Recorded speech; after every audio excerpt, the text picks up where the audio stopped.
evening. Let's have a look if we are live in the house, ready to rock. Let's have a look. Right. Good evening. How are we doing? So if you are coming in, give me a hello. I'm just going to check we are live. 1 second. Good evening, Claire. Give me a hello if you're coming in. Let me know one thing that you've taken from today so far. One thing that you've taken from today so far. Hey, Ali, if you're just coming in, let me know. Give me a hello. Let me know you are in the house coming in. Let me know one thing that you've taken from today. Some great questions, by the way. As always, as ever. As always, as ever. So, let's rock and roll. So, let's have a look. Let's have a look who we got in. Hey, Ali, Maxine, Rebecca. Good evening, Karen. So, let me get the questions up. If you're coming in, let me know one thing that you've taken so far from this, one thing that you've taken so far from today. Some great answers to the questions. Well done taking the time to do that. And it also gives me a good understanding of what you're looking for. Like, you know, tonight, a few things thrown in there with PCOS. Hey, Louise. Hey, Sandra. Hey, Megan. Which is great, by the way, because sometimes I'm like, is this even relevant? There's so much that we could cover this week. And I like 10-15 workouts. I can fit it in. Perfect, Cheryl. Well done. That's it. So tomorrow is also 10 to 15 minutes. However, what I will say is tomorrow is upper body and arms. So the reason being is today was lower, tomorrow's upper. My one piece of advice to you would be, if you struggle with upper, rather than go, oh, I can't do this one today, just do the lower one. If you struggle with lower, and you struggle today, and you're like, oh, I can't do anything because my back or my glute hurts, tomorrow's your day with the upper, okay? And then day 3 is no floor, so there's no getting up and down from the floor. I won't go into too much detail the rest. I'll let you wait for that one. So, great, Rebecca. Remember, it's one step at a time. Absolutely. It's how you respond to this. You're never going to be perfect. Remember, it's never, it's never going to be perfect. Ever. Okay, it's the key thing to remember. So, right. In terms of that. Hey, Suzanne. Looking forward to PCOS. Perfect. Yes, we're going to cover that a little bit in on there as well. So, let's rock and roll. Let me get the questions up because there's quite a few. So if you've got any questions tonight, by the way, and you come on, if you're on replay, drop them in there, tag me in it, or ask them in tomorrow's. If you're live in tonight, I will answer the questions in the post first, and then I will go into the questions. Okay. So, okay. Let's have a look. Get these questions up. So, right. So, first question. I'll do it in order. So, first question. 15 questions. Yep. So, Michelle asked, is it worth taking any of the Health and Her range of menopause supplements? So, it's a good question, and there's quite a few on this. Now, there's lots of supplements, and like some of them contain like decent ingredients, and I would always look at the ingredients. And if you ever want me to have a look at any of these, then great. One thing I will say before we even go into this so far is that nothing will balance your hormones like HRT does. Like, nothing will come close to that. Like, obviously taking a hormone is going to be more effective at changing the hormone than anything else. Anything else will be indirect. Not that that's not, obviously, it's not that medicine is the only way here. But just to, when you hear some claims, it's surprising they're allowed to do that. Especially when you consider like they're allowed to make claims like that, then poor old probiotics are allowed to barely say a thing. Anyway, more on that another day. Hey Nikki, how are we doing? So the Health and Her, like there's some good vitamins in there, vitamin B, magnesium, both which can help with tiredness. And although it claims to be balancing hormones with vitamin B, really what you're doing is helping what is an energy process of getting energy from your food, which vitamin B helps with. We know that people with vitamin B deficiency really do struggle with energy.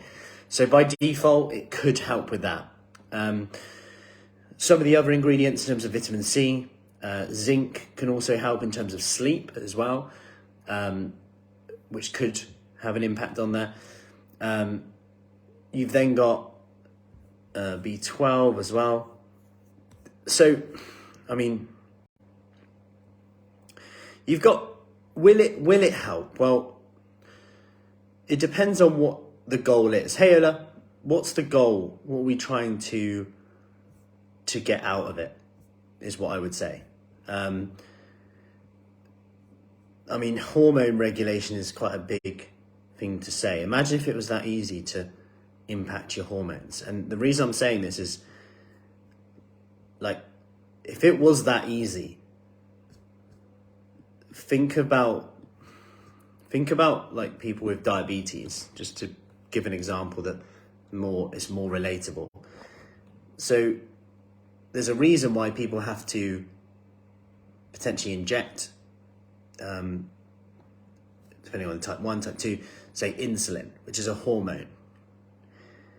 Their body stops producing it, and they need to therefore inject it into their body to regulate that. And similar in terms of this case, you're going to struggle to get the balance that essentially like a hormone replacement will give you. However, is it worth taking? I'm not going to sit here and say no. I am going to give you a few things, especially tomorrow gives you a few of the basics on here. And I go over this in a bit more detail. But if you look at the research, like I can only quote anecdotal things from working with people to say that some of the menopause, I'll get the one that's helped a lot of people. Wait, no, let me just get it. The I can't think what it's called now. It's gone out of my head. It'll come back to me in a second, I'm sure. The gummy ones. Yeah, the Meno Balance, that's the one. The Meno Star Power, that's the brand. So I essentially said the same thing with this. And someone's asked about, and what I would say is if I was going to choose from a research perspective, the Star Power Meno Balance has ingredients I would say are more, like a little bit more behind it, in terms of hot flushes, in terms of energy. You look at it, it's got soy in it, which is one of the things that I talk about tomorrow morning when we talk about nutrition, for the reason that the isoflavones, long story short, they can be quite good in terms of hot flushes, but also PMS symptoms as well.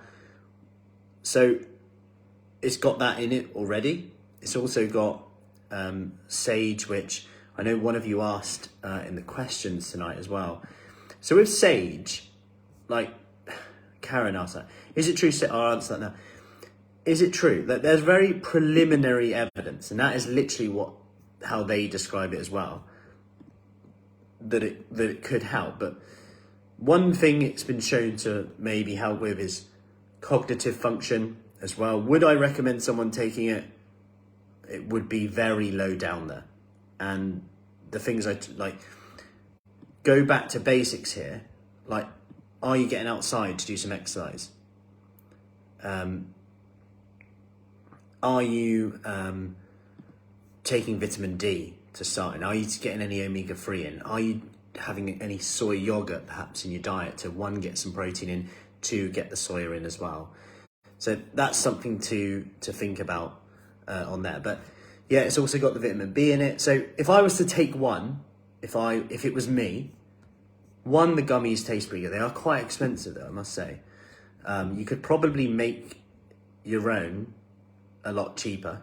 But I mean, some of the key things to me would be like the vitamin B, vitamin D in there. So yeah, I mean, it's worth trying, right? If hot flushes are really struggling, you're really struggling with them, and that helps, I would say it's worth it, right? Suzanne, I'm years post-menopause and using safflower oil and evening primrose, they've helped. Sean Braniers have messed me up again because it feels like menopause again, if that makes sense.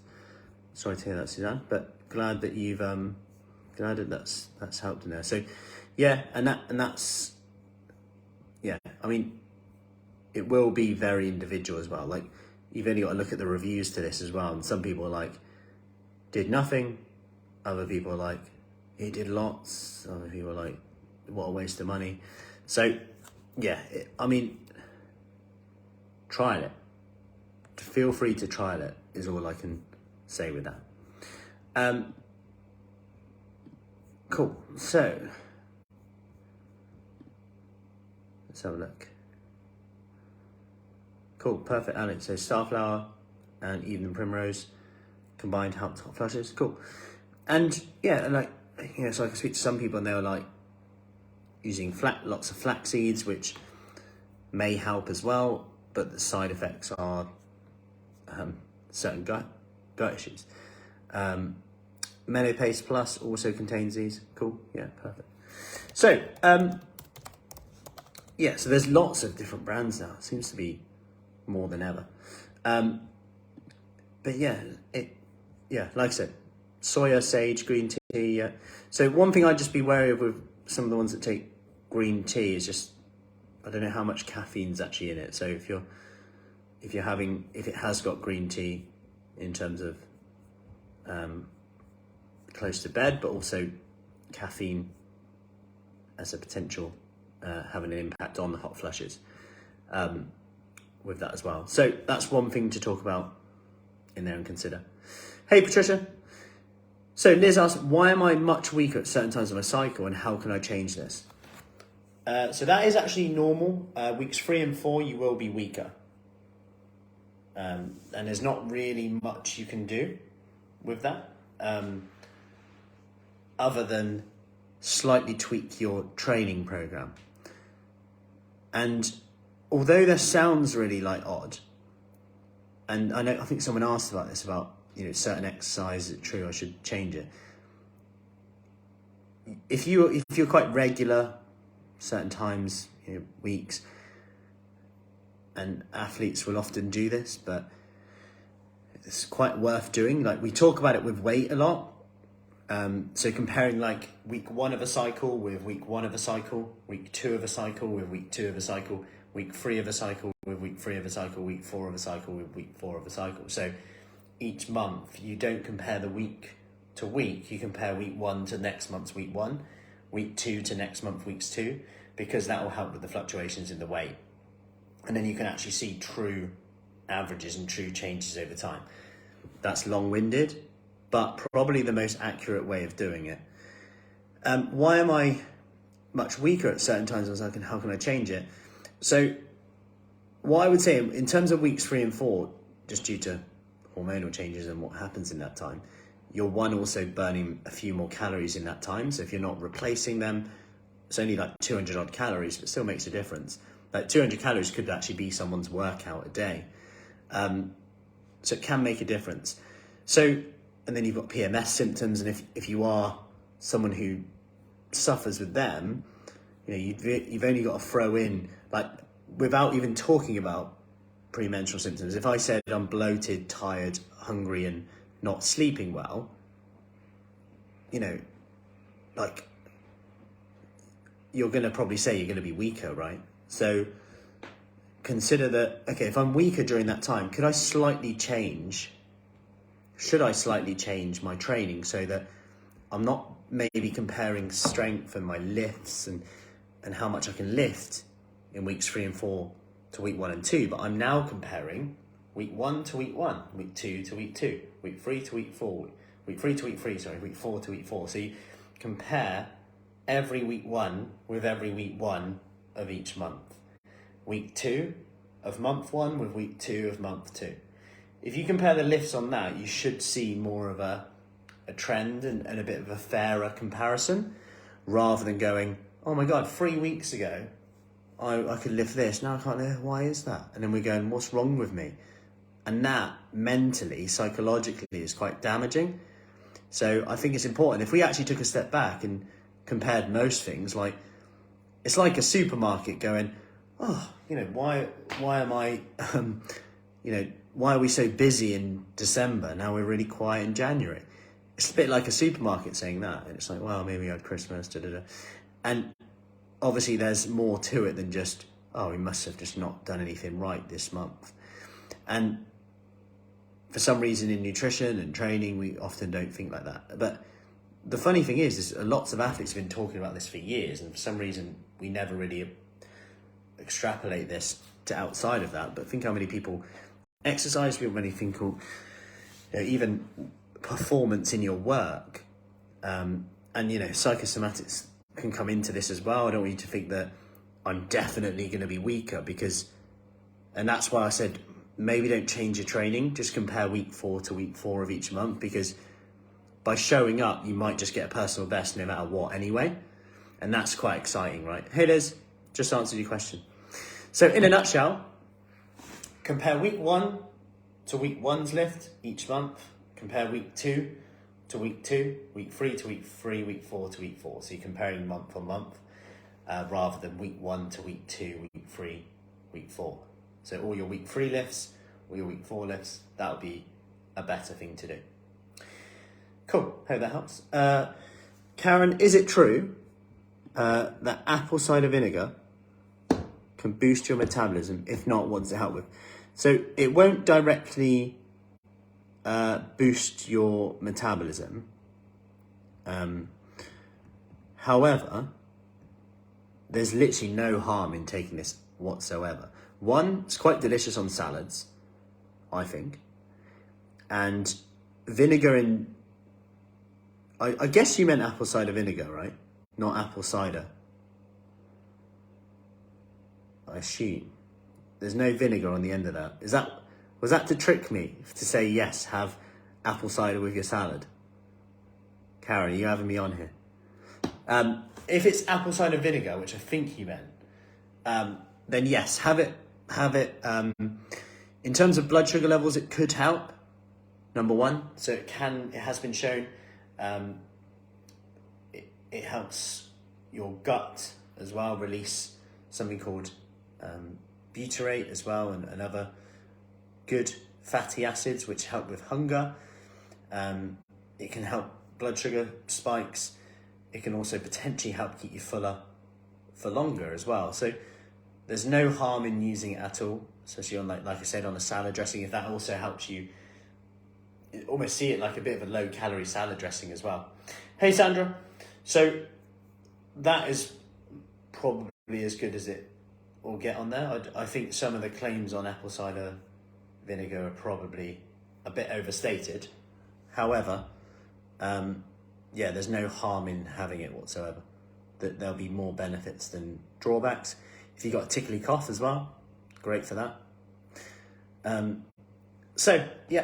hope that helps. Ali, what's your view on intermittent fasting and Michael Mosley's Fast 800? So intermittent fasting is, I'd say, a really good tool in the toolbox. Is it any better than just being in a calorie deficit? Not really, no. But if it helps you hit the calorie deficit, then yes. Like, I know for me personally, and a lot of people works with it, simplifies things down, right? Like if you're like, rather than thinking about, what's a healthy meal there, what's a healthy meal there, I just eat this meal in the evening. I have 2 meals a day instead of 3. By default, you're probably going to eat less. However, This isn't the case for everyone. Some people actually really struggle with this and then struggle with snacking, picking, hunger. So what I would say with here is, with intermittent fasting, you've got to break your fast well, would be my main tip for this. It works absolutely fine providing you do this, and providing you don't really have a rubbish relationship with food in terms of binge restrict. Because sometimes people will start to use language like, I've been really good today, so I can da-da-da. I think as a rule, it can work quite well. Like, people do love rules, where it's like, there's no choice, so I'm just not going to have anything. When you break your fast though, break it well, and what I mean by that is high protein, high fiber, high volume. So if I was to put this into perspective, and more on nutrition tomorrow, but that might look like a big salad with some chicken and lots of protein, maybe some feta cheese on top. It's that time of the year. To really bulk it out, get that taste, maybe some apple cider vinegar in there as well. Maybe not an apple cider. And then, or maybe some Mediterranean vegetables with some type of protein with there. So a really big meal, maybe Greek yogurt with lots of berries and fruits, lots of volume, lots of water in that. If you were to break your fast with, say, like a protein bar, even though that's fine a lot of the time, it's quite calorie dense for the weight of it, right? So it's quite small, it's eaten quite quickly. You compare that to like a big salad and you're chomping on it for a while. You got water volume, lots of water from the salad and the vegetables in itself. You got good protein in there, and it takes a while, and you're getting that crunchy, and it's quite satisfying. And that can have quite an effect on your blood sugar levels, on how full you feel then. Because some people do say when they do fasting, it's like, I felt fine, then I ate, and then I wanted to eat, I could eat a house. And that's where you want to kind of really bulk out on the protein and the vegetables and the salad, and etc. So yeah, that would be my so Michael Mosley's Fast 800. That is quite low in calories, but there's nothing, if you're in the right headspace to do it, and your lifestyle allows for that, then like there's nothing wrong with it. It really is a case of, I'm more concerned with how people transition out of it. So that would be my main question. Like, how long are you doing it for? How do you know when to stop? Rather than, I'm going to do it until I'm happy, which is a very subjective thing. Like, you could be happier when it's sunny than when it's grey and cloudy, like today, and then end up not being able to stick to it forever, which was probably unrealistic anyway. And then you just do it until you struggle to keep up with it and say that you can't do it. Rather than, something we talk about in our Kickstart book on the first page is about losing 5% of your body weight, because this is clinically significant to have a massive impact on blood sugar levels, risk of heart disease, mood, sleep, mental health. So one of the things with this, it could be that actually I'm going to aim to lose 5% of my body weight. Once I've done that, I'm going to reassess things. Maybe I'm going to do Michael Mosley, 800 calories, lose 5% of my body weight, then have 2 for 3 weeks. Instead of 800 calories, I bump that up to 1,300 calories for a bit, see if I maintain it for a bit, then go in again. Or I'm going to do it till this holiday, then I'm going to go back on it after that, or I'm going to do it Monday to Friday, and then on the weekends, I'm going to be a bit more flexible around 1,500, whatever. So you aim to fit it to your lifestyle is what I would suggest in there. Cool. Sandra, are there any foods your body just can't deal with when you hit the menopause? Good question. So it's a bit like I talk about tomorrow actually, but it's funny, sometimes I'm talking as if today's task, you've seen tomorrow's task, and I'm talking today. So tomorrow's task, I talk about this in a bit more detail, but you are more insulin resistant technically with those hormonal changes, which would suggest that handling carbohydrates your ability to handle carbohydrates is probably compromised. Now, that doesn't mean your body can't deal with them. It might just mean that exercise is more important than ever. It might mean that long periods of seating behavior. So there was one study where they followed people for 5 years, and they looked at people who stayed in the premenopausal stage, people who ended in the perimenopause, people who were 12 months and under post-menopause, and then 12 months post-menopause, like 12 months plus.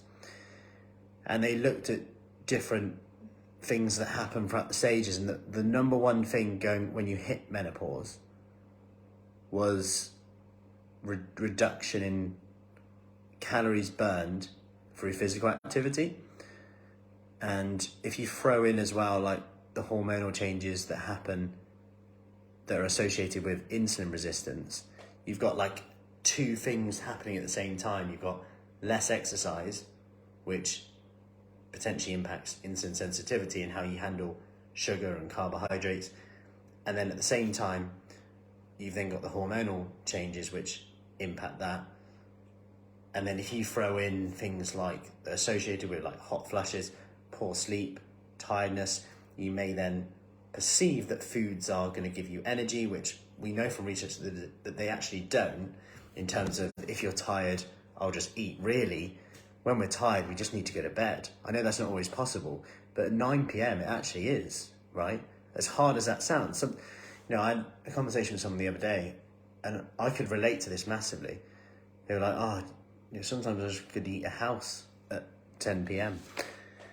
And I'm like, yeah, I'm unproductive and I want distraction at that time, but I'm actually tired. I could just go to bed. If I go to bed, I'm done. And actually journaling before bed is something, or reading before bed, or listening to an audiobook is something that I look forward to, so it will get me to bed. If I just go, I'm just going to bed, I end up on my phone, messing around, maybe grab something to eat. Whereas if I say, actually, I'm just going to go to bed to journal, to listen to an audiobook, because I look forward to it, I'm going to do it. So, tangent aside, which I did warn you I go off on tangents many times, I would say, cool, all good, Sandra? You're off to bed now, aren't you, Sandra? Are there any foods you just can't deal with? I would say it might just be a portion size thing. And I would say throughout this time, if you can increase your protein and focus there, that will have a benefit. So, because if you increase your protein, you're going to decrease something else. Okay? Everyone's going to bed. Night. Good night. To be honest, we'd all do pretty well, right? So, Carolyn, what helps with hot flushes? Mine are better since I started HRT, but I still get some. Yeah, so HRT has been shown to help with hot flushes, which is unsurprising given that it's often associated with the reduction in hormones. So other things that can help with it, soy can potentially help with it, omega-3. When they did a study in Japan and Asia, they looked at why this population, or Asian population, seemed to get less incidence, or at least measured incidences, of hot flushes.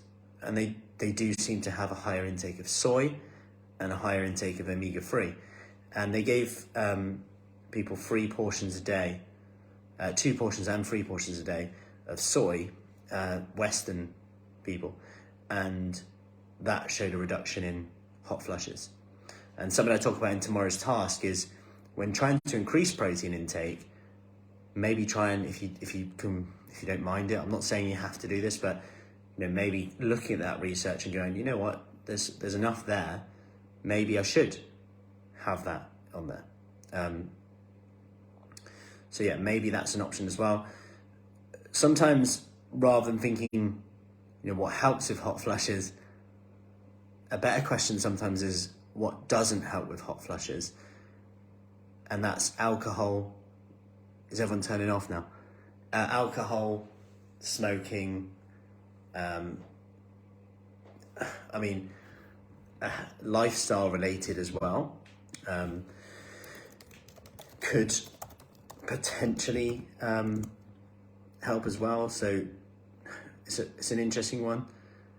I mean, so Cheryl said, silly question, are hot flushes worse the more overweight you are? I mean, not necessarily. There is some evidence that obesity can contribute. So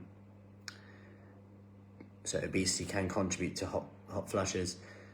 So yeah, but that is also a little bit like, there's genetics as well. Like some people just more like to get it. There's some evidence of like when someone went into puberty, this is association stuff, but they're still trying to understand it. So like if you went into early puberty, are you more likely to get hot flushes than if you were later, and that side of things? So yeah, like there is that as well.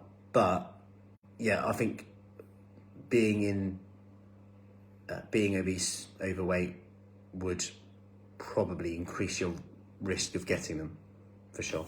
Yeah, I'd say that's fair to say, and I'd probably be comfortable saying that. But yeah, alcohol, sadly, yeah, wine sadly doesn't help regulating your body temperature, yeah, unfortunately. But equally with caffeine as well is another one that can impact that as well as that impacting sleep. And then, you know, thinking about sleep hygiene, which we talk about on Thursday in a bit more detail.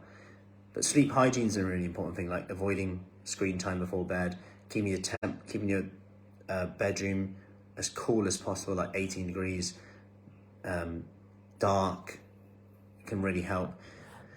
And you could look at things that help with sleep as well. I know there's those gummies that help with sleep as well. Some people say they have melatonin in them. Some people say they don't. Some people swear by them, some people do, and if that helps. Not drinking too much water before bed. We know that magnesium citrate can help with a weak bladder as well, and muscle cramps. So again, that's probably why magnesium, not only is it the second most deficient nutrient in Western worlds right now, but it's also been shown to help with cramps and weak bladder. So magnesium is one that's interesting to look at. It's found naturally in lots of greens, vegetables, dairy as well, yogurt, avocado, banana, etc.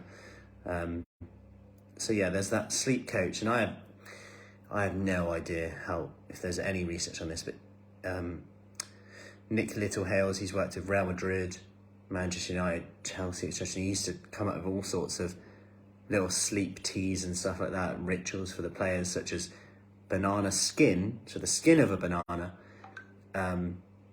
in hot water with cinnamon. He used to let that simmer and then give them to that, because there's more tryptophan and melatonin production in there.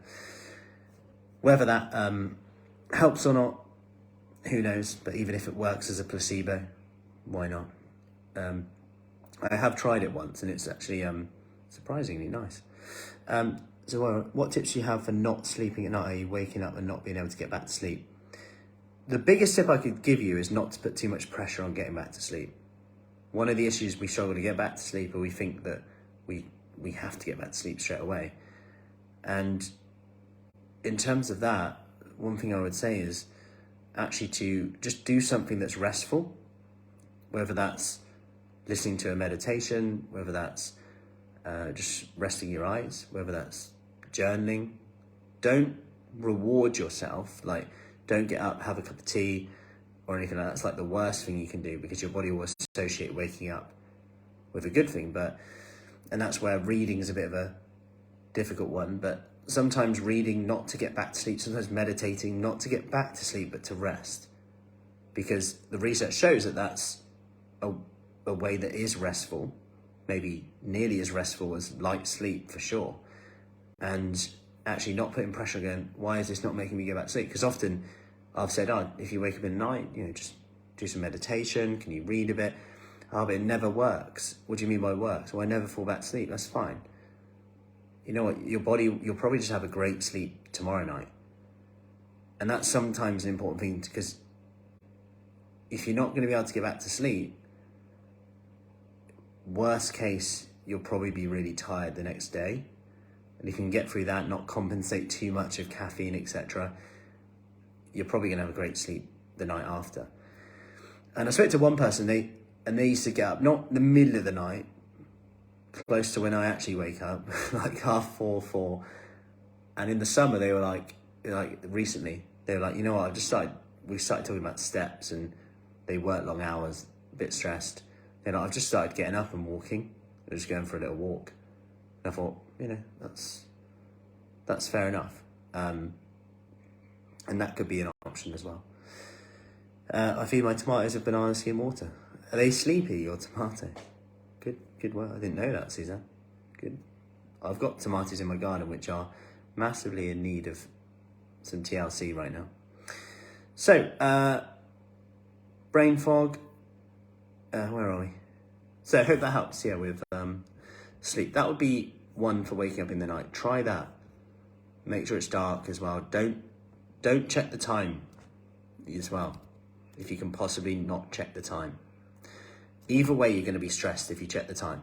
You're either going to check the time and be annoyed that you've only got 10 minutes till your alarm and you're tired, or you check the time and it's the middle of the night and you're like, oh my God, it's only 4:00 and I'm awake, whatever. Either way, it's probably not going to be a good thing. I think one of the best things to do if you wake up, roll over and just shut your eyes again, rather than check the time. Checking the time is going to hit some cortisol hard straight away. Either way. So, Carolyn, brain fog and indecision are two issues that cause me challenges post-menopause. Any tips for resolving brain fog? Interestingly, and this is one that's not been looked at a lot. Yes, things like meditation, etc. But creatine is a really interesting supplement at the moment. And look at it, I'd say it's probably the most untalked about thing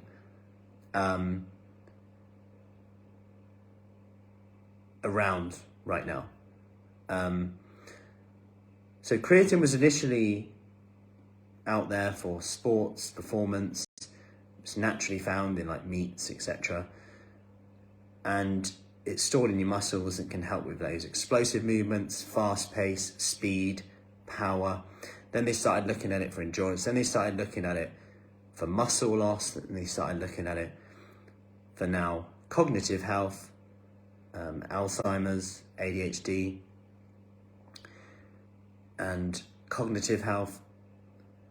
And I actually think it's probably the most well-researched supplement out there, and probably one that we should talk about more. So if you did do that, it's creatine monohydrate. It's really cheap as well for now, until people start calling it menocreatine, and then it'll be really expensive. Damn it. So creatine monohydrate is the supplement, which is naturally found. If you eat a vegetarian vegan diet, you will be getting none right now. And there is an association with mental health with that as well. So I definitely look into that. But at the very least, guess what? It will increase your performance, your energy production. So if you are exercising, you might even notice an increase in your performance with that. And also with the muscle loss, etc. associated. It's one of the key things that they see in perimenopause, menopause. It's like making a big soup for muscle loss during this time. From a hormonal point of view, can you buy creatine? Where can you buy creatine monohydrate? Literally anywhere. Not anywhere, of course. So you could buy it from Holland & Barrett. You could buy it from myprotein.com. Yeah. Foods of creatine would be like chicken, meats, eggs, dairy will contain some creatine, beef, lamb, they'll contain creatine. Make sure it's not in a pre-workout supplement, otherwise you'll definitely be buzzing, because it will have like some energy with it. Sometimes they put it with stuff. Just get pure. Will it affect sleep? No, it shouldn't. It shouldn't affect sleep. So that's one to look at. Cheryl, do you think watches that track your sleep are a bad idea then? So watches that track your sleep. I was feeling really good, really energetic. And then I looked at my watch, it said, you didn't have much REM sleep last night. Then guess how do I feel? I suddenly go, oh, a bit tired now. And that's called the nocebo effect. And the nocebo effect, instead of the placebo effect, is where essentially that happens. You look at your watch and it's like, it's saying you're not sleeping as much, and then all of a sudden you believe that. And that's where we can get too into it. So I'd honestly say that, I wouldn't look too much into that. It's funny, like if you look at like some of the best runners in the world, they don't even eat breakfast. And it's like really interesting. It's very person led, and they'll have a good evening meal, stock up their carbohydrate levels, etc. in the morning, get up and go. While it's cool outside still, mindset ready, off they go. And I think sometimes we can take it, and I think supplement companies do a great thing in making us think that everything has to be lined up and perfect. So Sarah, with guarding against muscle loss, I found with weights, I've put muscle on, which has increased my metabolic rate. Yeah, it will. Putting on muscle will. And the process of building muscle is also a great calorie burner, aka doing the weights, breaking down the muscle, rebuilding them. Then your focus is on protein, because I need the nutrients in to build the house back up again. And it's a nice vicious cycle. Taking omega-3 since January as per and feel so much better. Great, Sandra, awesome. Yeah, it's really interesting. Some people take magnesium, and whether it's placebo or not, they're like, or omega-3 or vitamin D, and they're like, is it possible that I can feel so much better this quick? Surely not. And I'm like, depends what it is.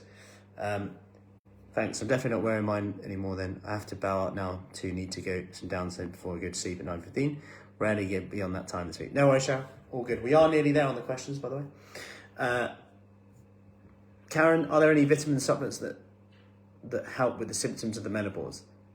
If you search online, there's all different ones. Yeah, so the ones that we talked about so far, Menopace, the menopause, health and her, they're quite similar. They might be worth a try, like we said, but I'll be going over a few tomorrow as well that might help. How do you stop your muscles releasing histamine?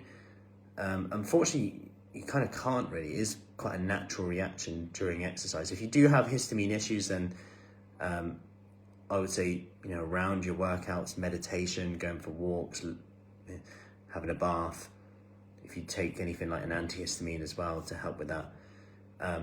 It's an interesting question though, but it is a natural thing that can happen.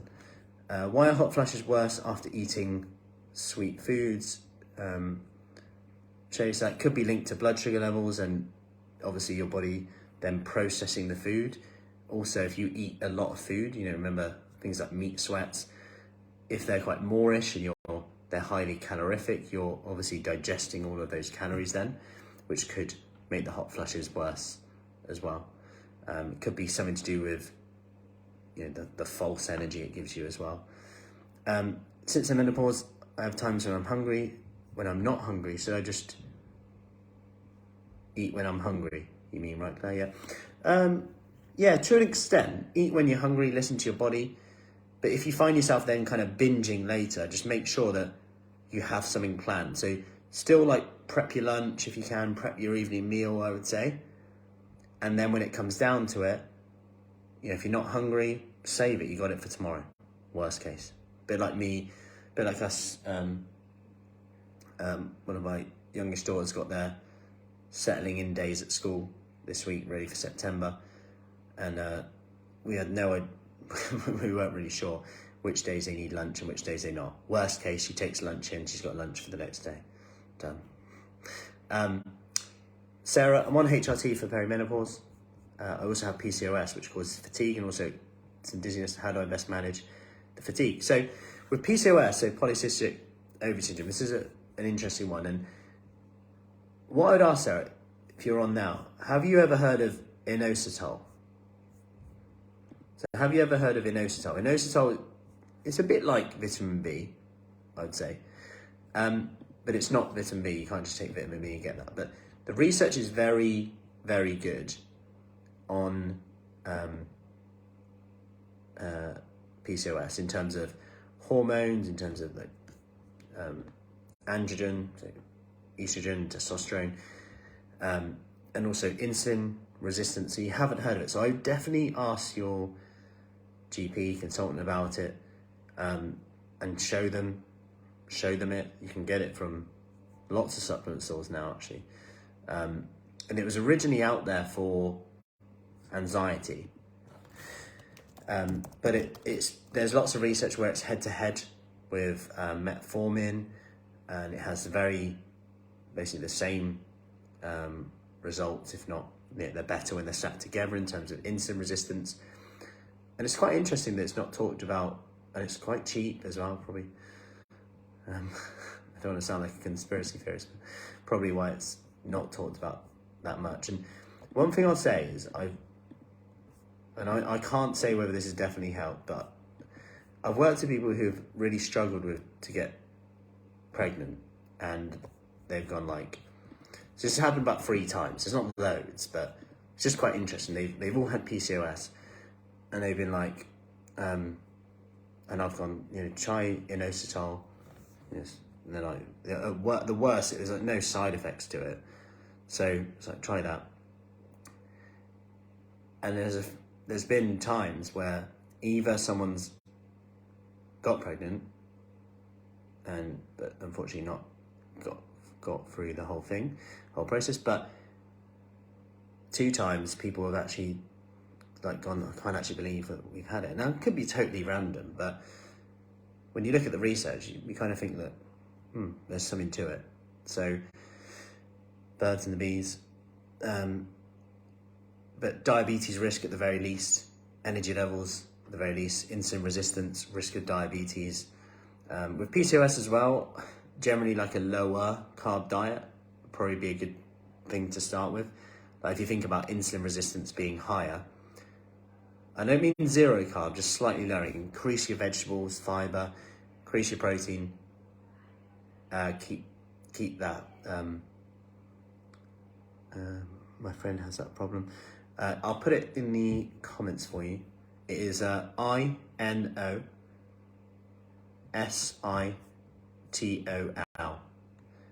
inositol, and it's the myo-inositol. So MYO-INOSITOL.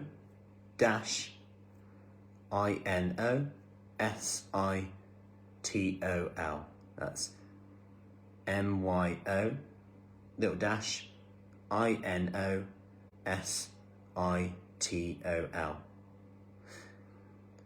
Yeah. Cool. I hope that helps. So that would be my go-to for that.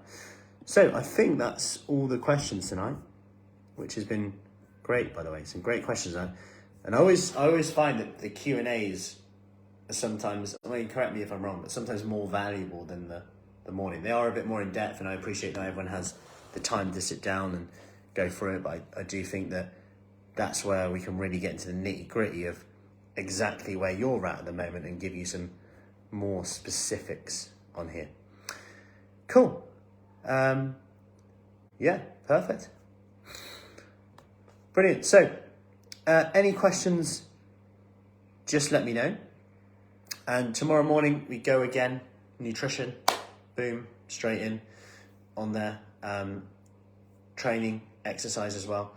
So, any questions, let me know, and I will see you soon. Thank you for joining in, Megan, Masita, Claire, Suzanne, Liz, awesome. I hope that was helpful. Any questions, let me know. Feel free to share that. Anything in terms of the inositol, always ask questions. It's good to do that. Awesome. Great, Claire, Penny, Louise, have an awesome evening. Jackie, yes, sleep well, everyone. Don't look at your clocks, take your watches off. And no, you can keep your watch on, just don't look at it. It's like mine, even if I look at this watch at night, it doesn't light up or anything. It doesn't tell me the time unless I properly hold the side of it and make a conscious effort to do it. It does track how I sleep though, and I might have a look at it, but I don't really care about it, to be honest. You know, if it flags a significant change and I'm feeling more tired than ever, then that might be an interesting one. So, any questions, let me know. Well done, Katrina, Vicky, Maxine, and I'll see you later. Perfect.